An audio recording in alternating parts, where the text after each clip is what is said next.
Hello everyone, बहुत बहुत स्वागत है आप सभी का हमारे यूट्यूब चैनल में। तो आज की इस वीडियो में हम बात करने जा रहे हैं 11वीं क्लास का इतिहास का, जो आपका चैप्टर नंबर 2 है, जिसका नाम है 3 महाद्वीपों में फैला हुआ साम्राज्य। तो आज हम इस चैप्टर को, जो आपका लेटेस्ट सिलेबस होने वाला है सेशन 2024-25 के हिसाब से, हम उसके हिसाब से इस चैप्टर को करने वाले। तो इस वीडियो को पूरा देखें ताकि आपको ये चैप्टर अच्छे से समझ में आ जाए। तो चलिए बिना देर करे हम इस वीडियो को स्टार्ट करते हैं।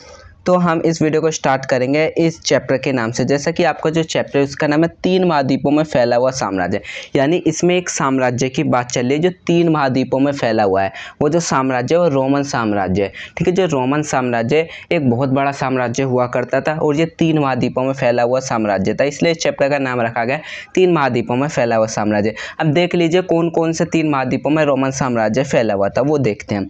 रोमन साम्राज्य दूर दूर तक फैला हुआ था, यानी बहुत बड़ा साम्राज्य हुआ करता था रोमन साम्राज्य। ये साम्राज्य 3 महाद्वीपों में फैला हुआ था। ये जो रोमन साम्राज्य 3 महाद्वीपों में फैला हुआ था।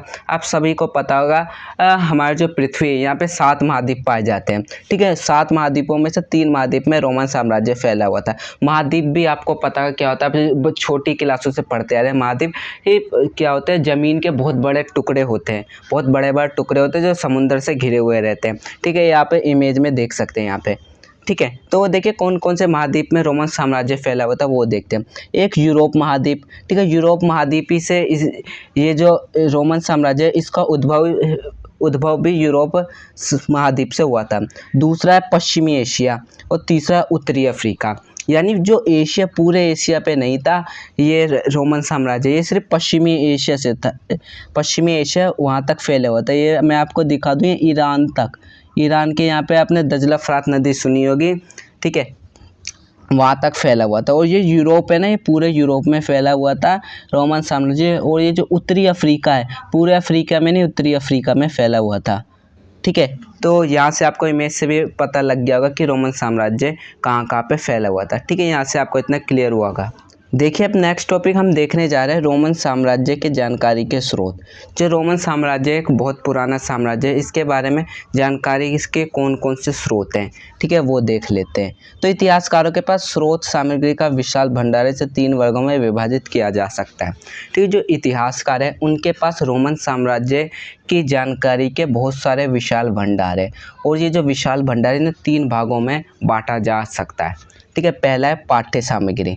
पहला आता है पाठ्य सामग्री। पाठ्य सामग्री से नाम से पता चल रहा है आपको। ठीक है, जो पढ़ने योग्य सामग्री होती है जिससे रोमन साम्राज्य के बारे में पता लगता है। इसमें देख लेते हैं क्या है। उस समय के व्यक्तियों द्वारा लिखा गया उस काल का इतिहास, इसे वर्ष वृत्तांत या एनल्स इंग्लिश में कहा जाता था। इसे प्रतिवर्ष लिखा जाता था। इसके अलावा पत्र, प्रवचन, व्याख्यान, कानून आदि है। ठीक है, पाठ्य सामग्री के अंदर क्या है, उस समय के व्यक्ति, जो रोमन साम्राज्य के अंदर व्यक्ति रहते थे, उनके द्वारा उस काल का जो इतिहास लिखा जाता था उससे पता लगता है। ठीक है, उसके अलावा जो पत्र होते हैं यानी लेटर्स होते हैं, उनसे रोमन साम्राज्य के बारे में बहुत सारी जानकारी मिलती है। प्रवचन होते हैं, ठीक है, व्याख्यान होते हैं, कानून होते हैं, और आदि जितने भी ये पाठ्य सामग्री होती है, इससे हमें रोमन साम्राज्य के बारे में जानकारी मिलती है। दूसरा जो दस्तावेज है उसके अंदर आता है दस्तावेज। ठीक है, दस्तावेजों से भी हमें रोमन साम्राज्य के बारे में बहुत सारी जानकारी मिलती है। दस्तावेजों के अंदर क्या क्या आता है वो देखते हैं। पेपायरस, पेड़ के पत्तों पर लिखी गई पांडुलिपियां प्राप्त हुई है। अब आप सोचेंगे पेपायरस क्या होता है, तो वही बता रहा। पेपायरस जो होता है वो एक सरकंडे जैसा पौधा होता था। ये जो पेपायरस होता था वो एक सरकंडे जैसा पौधा हुआ करता था, जो मिस्र में नील नदी है ना उसके पास उगा करता था। ये किस काम आता था, इससे लेखन जो सामग्री है, लिखने का जो सामान है वो बनाए जाती थी। हजारों की संख्या में संविदा पत्र, लेख, संवाद पत्र, सरकारी दस्तावेज आज भी पेपायरस पत्र पर लिखे हुए पाए हैं। ठीक है, तो ये जो दस्तावेज के अंदर जो पेपायरस पर लिखे गए जो दस्तावेज है, इनसे रोमन साम्राज्य के बारे में जानकारी मिलती है। तीसरा जो स्रोत आता है वो है अभिलेख। ठीक है, अभिलेखों से भी रोमन साम्राज्य के बारे में जानकारी मिलती है। अब अभिलेखों में देखिए क्या क्या।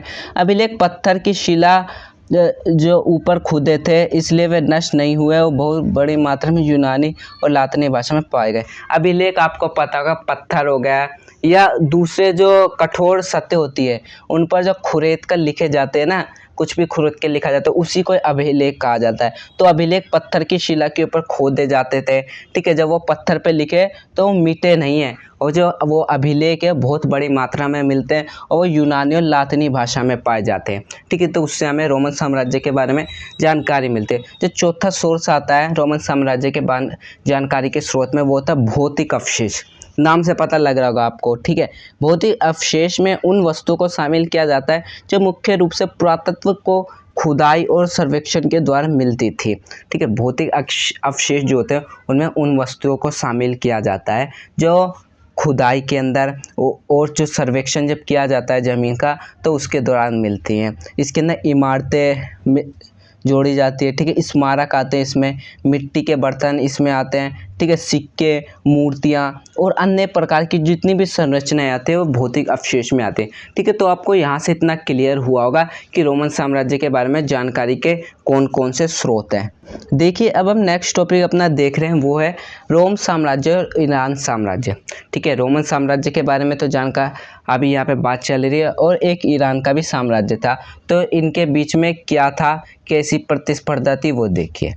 ईसा मसीह के जन्म से लेकर 7वीं शताब्दी तक की अवधि में अधिकांश यूरोप, उत्तर अफ्रीका और मध्य पूर्व तक विशाल क्षेत्र में दो शक्तिशाली साम्राज्य का शासन था। ये दो साम्राज्य थे, एक रोम के और एक ईरान के साम्राज्य, ठीक है। जो ईसा मसीह है इनके जन्म से लेकर, यानी ईसा मसीह का जन्म आपको पता है 0 ईयर मानते हैं उनके, और उनके जन्म से लेकर 7वीं शताब्दी ईस्वी तक, ठीक है। ये जितना भी अवधि है इन पर अधिकांश जो है यूरोप, उत्तर अफ्रीका और मध्य पूर्व तक के जो विशाल क्षेत्र यानी बहुत बड़ा क्षेत्र है, इन पर दो साम्राज्य का शासन हुआ करता था। एक था रोम का साम्राज्य और दूसरा ईरानी का साम्राज्य, ठीक है। ईरानी के जो साम्राज्य था उसे ससानी वंश का शासन चल रहा था, ठीक है। अभी यहाँ पे आगे बताया जाएगा, ठीक है। ससानी वंश का ईरान में शासन चल रहा था, ठीक है। यही दो बहुत बड़े वंश थे, ठीक है, साम्राज्य थे। रोमन साम्राज्य और ईरान साम्राज्य के बीच आपसी प्रतिद्वंदिता थी, जिस कारण ये आपस में लड़ते थे। ये साम्राज्य एक दूसरे के बिल्कुल पास थे, उन्हें फ्रात नदी अलग करते थे, ठीक है। ये जो रोम का साम्राज्य था और ये ईरान का जो साम्राज्य था ये आपस में लड़ते रहते थे, ठीक है। ये आपस में लड़ते रहते थे, इनमें कंपटीशन था। और ये जो दोनों साम्राज्य ना ये बिल्कुल पास थे, और इन्हें जो फ्रात नदी है, ठीक है, मैंने जो फर्स्ट चैप्टर था उसमें आपको बताया था फ्रात नदी के बारे में, ठीक है। फ्रात नदी इन दोनों को अलग करती थी, ठीक है। एक बार और मैं मैप में दिखा दूँ आपको, ये आप मैप देख सकते हैं यहाँ पे, ठीक है। ये जितना भी क्षेत्र था ये यूरोप का, उत्तरी अफ्रीका का और ये जो पश्चिम एशिया है, ठीक है, पश्चिम एशिया, ये पूरा क्षेत्र रोम साम्राज्य का था, ठीक है। किसका था, तो ये रोम साम्राज्य का पूरा क्षेत्र था। लेकिन ये यहाँ पे थी एक फ्रात नदी, ठीक है, माफ़ करना, यहाँ पे इन की तरफ यहाँ पे थी फ्रात नदी। इसके यहाँ पे जो पूरा क्षेत्र है यहाँ पे था ससानी वंश शासन कर रहा था, ठीक है। तो फ्रात नदी ही इन दोनों साम्राज्यों को अलग करती थी, ठीक है। चलिए अब देखिए नेक्स्ट टॉपिक हम देख रहे हो साम्राज्य का आरंभिक काल। जो रोमन साम्राज्य था उसके आरंभिक काल के बारे में देख लेते हैं, ठीक है। रोमन साम्राज्य एक बहुत बड़ा साम्राज्य था और ये कई 100 सालों तक था। तो इसे 2 चरणों में बांटकर देखते हैं, ठीक है। रोमन साम्राज्य को 2 चरणों में बांटकर देखते हैं, ठीक है, क्योंकि ये बहुत बड़ा साम्राज्य था और ये बहुत अवधि तक था। पूर्ववर्ती रोमन साम्राज्य और परवर्ती रोमन साम्राज्य, ठीक है। दो चरण में बांट के देखते हैं रोमन साम्राज्य को, एक पूर्ववर्ती रोमन साम्राज्य और एक परवर्ती रोमन साम्राज्य। पूर्ववर्ती रोमन साम्राज्य में देखिए क्या, 3वीं शताब्दी तक के मुख्य भाग की संपूर्ण अवधि को पूर्ववर्ती रोमन साम्राज्य कहा जाता है। जो 3री शताब्दी है यहाँ तक, जब से रोमन साम्राज्य का वो स्थापना हुई है वहाँ से लेकर 3री शताब्दी तक का जितना भी समय उसे पूर्ववर्ती रोमन साम्राज्य कहते हैं, ठीक है। 3री यहाँ तक जो रोमन साम्राज्य की जब स्थापना है और 3री शताब्दी तक यहाँ पर बहुत सारे बदलाव हुए, मैं आपको आगे बताऊँगा, ठीक है। और जो परवर्ती रोमन साम्राज्य ये कहाँ से स्टार्ट होता है, तो ये 3री शताब्दी के बाद की अवधि को परवर्ती रोमन साम्राज्य कहा जाता है, ठीक है। जब रोमन साम्राज्य की स्थापना हुई वहाँ से लेकर 3री शताब्दी तक का जितना भी समय इसे पूर्ववर्ती रोमन साम्राज्य कहते हैं, और 3री शताब्दी के बाद का जितना भी समय जब तक रोमन साम्राज्य रहा उसको परवर्ती रोमन साम्राज्य कहते हैं, ठीक है। यहाँ से आपको इतना क्लियर हुआ होगा। अब देखिए हम पूर्ववर्ती रोमन साम्राज्य के बारे में पढ़ते हैं, जिसको आरंभिक काल भी कहा जाता है। ठीक है, 3वीं शताब्दी तक का काल के बारे में पढ़ रहे हैं कि कौन कौन से बदलाव हुए। प्रारंभिक शासन, ठीक है, रोमन साम्राज्य में गणराज्य रिपब्लिक की ऐसी शासन व्यवस्था थी जिसमें वास्तविक सत्ता सेनेट के हाथों में थी। सेनेट में धनवान परिवारों के एक छोटे से समूह का बोलबाला रहता था जो अभिजात कहलाता था। ठीक है, जो प्रारंभिक प्रशासन था रोमन साम्राज्य का, उसके अंदर ये एक जो रोमन साम्राज्य था एक गणराज्य था यानी रिपब्लिक था, और इसके अंदर एक ऐसी शासन व्यवस्था थी जिसमें जो वास्तविक सत्ता होती थी वो सेनेट के हाथों में होती थी। ठीक है, सेनेट एक तरह से आप वो संस्था कह सकते हैं। ठीक है, जिसके अंदर जो धनवान परिवार होते थे जिसे अभिजात भी कहते थे, ठीक है, धनवान परिवारों का बोलबाला हुआ करता था। गणतंत्र अभिजात वर्ग की सरकार का शासन सेनेट नामक संस्था के माध्यम से चलाया जाता था। जो रोमन साम्राज्य था उसका जो शासन था वो सेनेट नामक एक संस्था थी, उसके माध्यम से चलाया जाता था। गणतंत्र जो था रोमन साम्राज्य का वो 509 ईसा पूर्व से, ठीक है, यहाँ पे आप गौर करिए ये ईसा पूर्व की बात चल रही है। जो गणतंत्र है रोमन साम्राज्य का वो 509 ईसा पूर्व से, ठीक है, 27 ईसा पूर्व तक चला था। जो रोमन साम्राज्य का गणतंत्र है ना वो 509 ईसा पूर्व से 27 ईसा पूर्व तक चला था। ठीक है, तो उसके बाद राजतंत्र आ गया था। ठीक है, अब देखिए सम्राट का क्या अब इसमें रोल था। जब सेनेट रोमन साम्राज्य चलाता था तो जो सम्राट था, शासक था, उसका क्या यहाँ पे रोल था। तो सत्ता को चलाने वाला वास्तविक कार्यकर्ता, उसके उत्तराधिकारी उसका पुत्र या गोद लिया हुआ पुत्र भी हो सकता था। जो सम्राट होता था वो सत्ता को चलाने वाला वास्तविक कार्यकर्ता होता था।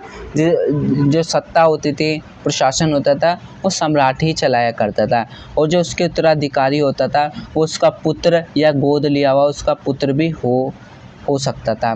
और जो रोमन साम्राज्य है इसमें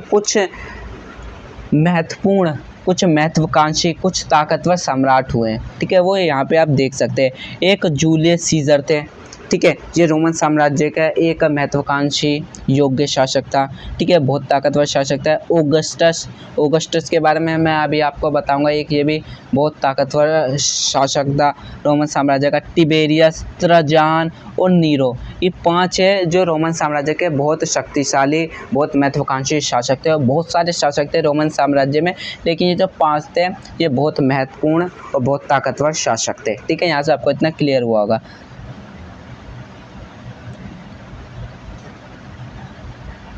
अब देखिए 27 ईसा पूर्व में जूलियस सीजर के दत्तक पुत्र, ठीक है, 509 ईसा पूर्व से 27 ईसा पूर्व तक जो रोमन साम्राज्य उसमें गणतंत्र था यानी रिपब्लिक था रोमन साम्राज्य। ठीक है, लेकिन 27 ईसा पूर्व में जूलियस सीजर ये रोम के शासक थे। ठीक है, इसका जो दत्तक पुत्र था यानी गोद लिया हुआ पुत्र था, और उसका उत्तराधिकारी भी था जिसका नाम था ओक्टेवियन। ठीक है, नाम याद रखना आपको, ओक्टेवियन था। इसने गणतंत्र व्यवस्था का तख्ता पलट कर दिया और सत्ता अपने हाथ में ले ली, और ऑगस्टस नाम से रोम का सम्राट बन गया। ठीक है, यहाँ ये जो 509 ईसा पूर्व से 27 ईसा पूर्व में रोमन साम्राज्य में क्या था तो गणतंत्र था। लेकिन क्या हुआ 27 ईसा पूर्व में जूलियस सीजर था जो रोम का सम्राट था, इसका जो दत्तक पुत्र था उसका नाम था ओक्टेवियन। इसने गणतंत्र जो था उसका तख्ता पलट कर दिया और अब जो सत्ता थी, पावर थी, वो अपने हाथ में ले ली, और ऑगस्टस नाम से रोम का वो अगला सम्राट बन गया। पहले सम्राट ऑगस्टस ने 27 ईसा पूर्व में जो राज्य स्थापित किया था उसे प्रिंसिपेट कहा जाता था।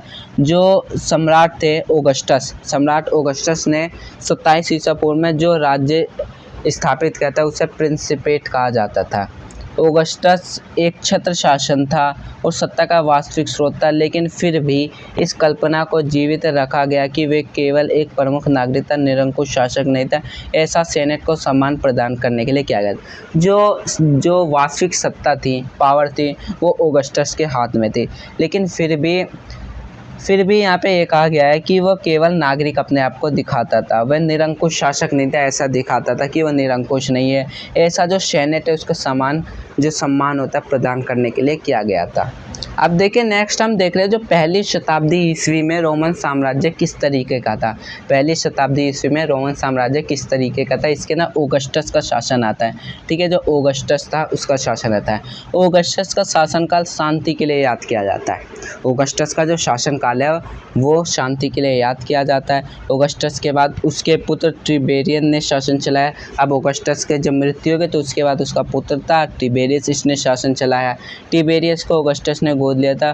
जो ऑगस्टस का था उसका भी बेटा नहीं था तो टिबेरियस को उसने गोद लिया था। इस काल की एक विशेष उपलब्धि ये रही कि रोमन साम्राज्य ने प्रत्यक्ष शासन का काफ़ी विस्तार। ये जो पहली शताब्दी ईस्वी है, इसकी एक विशेषता ये रही कि जो रोमन साम्राज्य है ना, इसके जो प्रत्यक्ष शासन है उसका काफ़ी विस्तार होना शुरू हो गया। इसके लिए अनेक आश्रित राज्यों को रोमन में मिला लिया। ठीक है, दूसरे जो राज्य थे उन्हें रोम में मिला लिया, रोमन साम्राज्य में मिला लिया गया। आश्रित राज्यों के ऐसे स्थानीय राज्य थे जो रोम के आश्रित थे। रोम का भरोसा था कि शासक अपनी सेना का प्रयोग रोम के समर्थन में करेंगे, उनके बदले में रोम उनका अगला अस्तित्व स्वीकार कर लेगा। ठीक है, तो पहली शताब्दी ईस्वी में ये रोम का साम्राज्य इस तरीके का था। अब देखिए दूसरी शताब्दी ईस्वी में रोम का साम्राज्य किस तरीके का था। दूसरी शताब्दी के प्रारंभिक वर्षों में जो राज्य फ्रात नदी के पश्चिम में, ठीक है, रोम राज्य है क्षेत्र की ओर पड़ते थे, उन्हें भी रोम द्वारा हड़प लिया गया। ठीक है, अब क्या हुआ, दूसरी शताब्दी के प्रारंभिक वर्षों में जो राज्य फ्रात नदी के पश्चिम में थे, ठीक है, पश्चिम में जो क्षेत्र पड़ते थे उन्हें जो रोम द्वारा हड़प लिया, रोम साम्राज्य के शासकों द्वारा उन्हें हड़प लिया, उनके ऊपर कब्जा कर लिया गया। ये राज्य बहुत समृद्ध थे, ये जो राज्य थे बहुत समृद्ध थे, बहुत अमीर थे। ठीक है, हेरोड के राज्य से पड़ते हुए जो एक हेरोड राज्य था, ठीक है, इससे एक साल में 54 लाख दिनारियस, उस समय जो करेंसी थी वो दिनारियस थी। ठीक है, हर एक साल में 54 लाख दिनारियस के बराबर आमदनी हुआ करते थे। ठीक है, यहाँ पे सोने किलो में दे रखे हैं, इतने किलो सोने के बराबर होते थे। ठीक है, दिनारियस रोम का चांदी का सिक्का होता था जो लगभग 4.5 ग्राम विशुद्ध चांदी का हुआ करता था। जो दिनारियस होता था ना, उस समय क्या होता था, एक चांदी का सिक्का हुआ करता था और ये रोम में चला करता था। ठीक है, और ये लगभग 4.5 ग्राम विशुद्ध चांदी का हुआ करता था। ठीक है, तो एक बार एग्जाम में पूछा गया था दिनारियस क्या था। ठीक है, तो आपको ये भी पता होना चाहिए दिनारियस रोम का एक चांदी का सिक्का था जो 4.5 ग्राम विशुद्ध चांदी, मतलब चांदी के अंदर दूसरे जो चीज़ होते हैं, दूसरे जो खनिज होते हैं वो भी मिलाए जाते थे। इटली के सिवाय साम्राज्य के सभी क्षेत्र प्रांतों में बटे थे और उनसे कर वसूला जाता था। ठीक है, इटली के सिवाय साम्राज्य के सभी जो क्षेत्र है वो प्रांतों में बटे हुए थे। ठीक है, एक तरह से राज्यों में बटे हुए थे और उनसे कर वसूला जाता था, लेकिन इटली से नहीं। दूसरी शताब्दी में जब रोम अपने चरमोत्कर्ष पर था, रोम साम्राज्य स्कॉटलैंड से आर्मेनिया की सीमाओं तक और सहारा से फ्रात और कभी कभी उससे भी आगे फैला हुआ था। दूसरी शताब्दी ईस्वी में क्या होता है, जो रोम साम्राज्य था वो अपने चरमोत्कर्ष पर था, यानी अपनी ऊंचाइयों पर था, अपनी बुलंदियों पर था। और इसने क्या करा था, रोमन जो साम्राज्य कहाँ तक फैल गया था, तो स्कॉटलैंड जो यूरोप में पड़ता है, आर्मेनिया ये भी यूरोप में पड़ता है, इसकी सीमाओं तक फैल गया था। और सहारा है यानी उत्तरी अफ्रीका पूरा क्षेत्र और फरात नदी और कभी कभी तो उससे भी आगे फैला हुआ था। ठीक है, संपूर्ण साम्राज्य में दूर दूर तक अनेक क्या हुए थे, नगर स्थापित किए गए, शहर स्थापित गए थे। ठीक है, और जिनके माध्यम से समस्त साम्राज्य पर नियंत्रण किया जाता था। अब जो साम्राज्य है उन पर दूर दूर स्थानों पर अलग अलग शहर बसाए गए थे, जिनसे जो साम्राज्य है उसको नियंत्रित किया जाता था। भूमध्य सागर के तटों पर स्थापित बड़े शहरी केंद्र कार्थेज, सिकंदरिया और एंटियोक साम्राज्यिक प्रणाली के मूल आधार थे। भूमध्य सागर है, वहाँ उसके तटों पर स्थापित बड़े शहरी केंद्र थे, जिसके अंदर कार्थेज आता था, सिकंदरिया आता था, एंटिओक आता था। ये साम्राज्यिक प्रणाली के मूल आधार थे, क्योंकि यहाँ से जो साम्राज्य का बहुत सारे जो पैसे हैं वो प्राप्त हुआ करते थे। इन्हीं शहरों के माध्यम से सरकार प्रांतीय ग्रामीण क्षेत्रों पर कर लगाने में सफल हो पाते, जिनसे साम्राज्यों का अधिकांश धन संपदा प्राप्त होती थी। यही जो राज्य यानी कार्थेज, सिकंदर तथा एंटियोक जैसे जो राज्य हैं, इनसे सरकार जो प्रांतीय ग्रामीण क्षेत्र हैं, ठीक, गाँव के जो क्षेत्र हैं, उन पर टैक्स लगाने में सफल हो पाते थे, क्योंकि यहीं से अधिकांश जो धन संपदा है वो साम्राज्य को प्राप्त हुआ करती थी। इसका अर्थ ये हुआ कि स्थानीय उच्च वर्ग रोम साम्राज्य को कर वसूली और अपने क्षेत्रों में प्रशासन के कार्य में सक्रिय सहायता देते थे। और जो स्थानीय उच्च वर्ग के जो लोग हुआ करते थे वो रोमन साम्राज्य को कर वसूली यानी टैक्स वसूलने में और अपने क्षेत्रों के प्रशासन के कार्य में सक्रिय सहायता देते थे, यानी मदद करते थे। ठीक है, यहाँ से आपको इतना क्लियर हुआ होगा। अब देखिए दूसरी और तीसरी शताब्दियों में बदलाव आएगा। दूसरी शताब्दी में तो सबसे सही चल रहा था, ठीक है, जो रोमन साम्राज्य है उसका बहुत विस्तार हो रहा था, लेकिन तीसरी शताब्दी में जो स्थितियाँ थी, परिस्थितियाँ थी, वो बदल गई थी। वो देखिए तीसरी शताब्दी में कौन कौन से बदलाव देखने को है रोमन साम्राज्य में। दूसरी और तीसरी शताब्दी के दौरान अधिकतर प्रशासक तथा सैनिक अफसर इन्हीं उच्च प्रांतीय वर्गों में से हुआ करते थे। इस प्रकार उनका एक नया सम्राट वर्ग बन गया जो सेनेट के सदस्यों की तुलना में ज़्यादा शक्तिशाली था, क्योंकि उसे सम्राट का समर्थन प्राप्त था। अब क्या हुआ, दूसरी और तीसरी शताब्दी के दौरान जो अधिकतर प्रशासक थे, ठीक है, जो प्रशासन का काम करते थे, जो सैनिक अफसर थे, ये उन्हीं उच्च वर्गों में से थे, ठीक है, जो उच्च वर्ग था उन्हीं उच्च वर्गों में से थे। इस प्रकार उनका एक नया सम्राट यानी वो जो लोग थे जो प्रशासन में कार्य करते थे, जो सैनिक अफसर थे, वो अमीर लोग बन गए थे। इन्होंने एक अपना नया सम्राट वर्ग बना लिया था और ये जो वर्ग था ये सेनेट के सदस्यों की तुलना में ज़्यादा शक्तिशाली हो गया और इसको क्योंकि ये इसलिए शक्तिशाली हो गया, इसे सम्राट का भी समर्थन प्राप्त था। जैसे जैसे ये नया समूह उभर कर सामने आया, सम्राट गैलिनस ने सेनेटरों को सैनिक कमान से हटाकर इस नए वर्ग के उदय को सुदृढ़ बना दिया। अब जैसे जैसे ये जो नया वर्ग था ये सामने आने लगा, तो एक रोम के सम्राट थे जिसका नाम था सम्राट गैलिनस।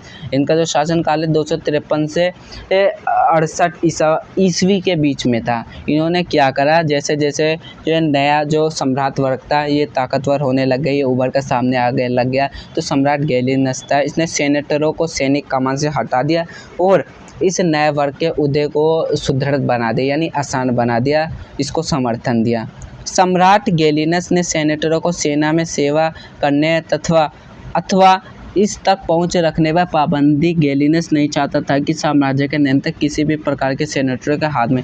गैलिनस था कि ये नहीं चाहता था कि जो सेनेटर हैं उनके हाथों में कोई भी प्रशासन का कार्य हो, सेना में वो कार्य करें। इसलिए उसने जो नया वर्ग उभर के आया था उसको अपना समर्थन दे दिया। तो आई होप आपको यहाँ तक क्लियर हुआ होगा। अगर आपको हमारी वीडियो अच्छी लगी तो वीडियो को लाइक करो, चैनल को सब्सक्राइब करें। जो आपका ये जो चैप्टर होगा ये नेक्स्ट पार्ट में पूरा करवा दिया जाएगा। तो जल्दी मिलते हैं नेक्स्ट वीडियो में।